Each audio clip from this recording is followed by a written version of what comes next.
আসসালামু আলাইকুম রহমতুল্লাহ, সবাইকে স্বাগতম টটেজায়। যেসব আপুরা বিএমডাব্লিউর ভিন্ন কালারের জন্য রিকোয়েস্ট করেছিলেন তাদের জন্য পিঙ্ক না, শুধু আরও 4টা ডিফারেন্ট কালারে আপনাদের জন্য নিয়ে এসেছি, মিষ্টি সব কালার।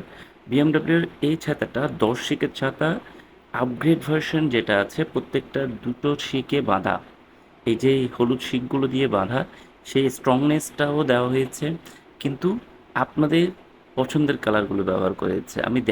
আমি দেখানোর জন্য চেষ্টা করছি যে কী কালারগুলো আমরা পাচ্ছি। মোট 4টা কালারে আমরা বিএমডাব্লিউর এই ছাতাটা পাচ্ছি। এই যে কালারগুলো দেখছেন, আমি কালার ব্লাইন্ড, সেজন্য সবগুলো কালারের ব্যাপারে আপনাদেরকে ধারণা দিতে পারবো না। পিঙ্ক এটা অবশ্যই, পেস্টও আছে। তো এই ছাতাটা পাচ্ছেন টর্টেজায়। বিএমডাব্লিউর এই ভার্সনটা না এত সুন্দর করেছে, সব কিছু পলিশিং, সুইচ থেকে শুরু করে প্রত্যেকটা কিছুতে এত স্ট্রং কিছু ব্যবহার করা হয়েছে, আসলে আপনি মুগ্ধ হবেন। ভিজিট করুন টর্টেজা।